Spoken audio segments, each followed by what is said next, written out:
The Windy City, home of the Mayor, Rahm Emanuel, the man who does triathlon himself, and what a great opportunity.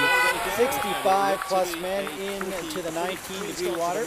No wetsuits because, in fact, the temperature is going to be well over 90 and nearly 100% humidity. Javier Gomez sitting back in about 5th or 6th spot up front. Raphael from France taking out the pace. Beautiful backdrop there. You can see the city of Chicago, but it was Ben Canute, the local boy, first out of the water with a great swim. There comes Gomez.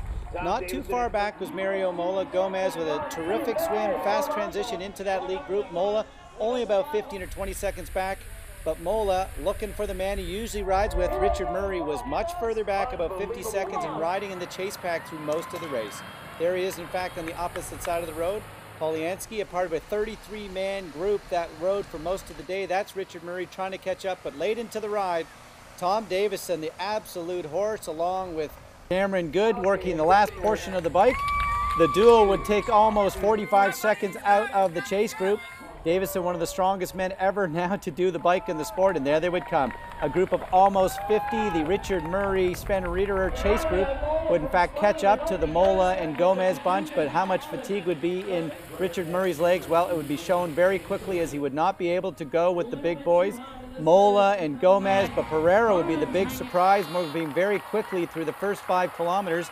Bowden would be back in 4th, but then eventually Gomez finding another gear. Where does the man do it? He would pull away from Mario Mola, and with less than 2 kilometers to go to the finishing line, pretty much would secure his victory, but Mola would not be guaranteed a silver as Pereira would continue to hunt him down in the last mile of the very tough, very hot Chicago streets.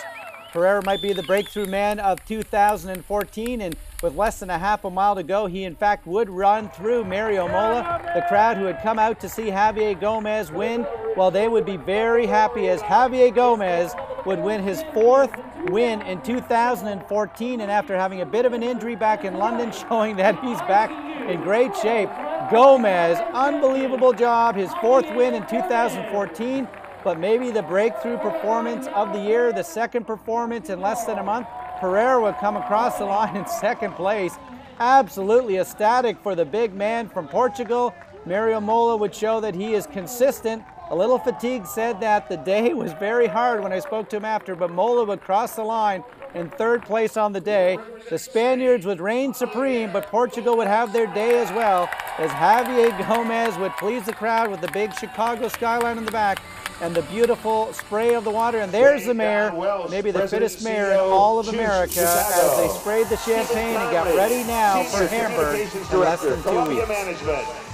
And Antonio Aramani. Gotta be pleased. Yeah, it's just amazing, much better than I could expect it. It was a very tough race. It was not a fast run. Everyone was dead off the bike, and I wasn't very fast because I was injured a few weeks ago. But yeah, I was consistent, and I felt comfortable the first 2 laps, and I just gave my best. Went as hard as I could on the 3rd one, and luckily couldn't make a gap with Mario, and just try to keep up until the end.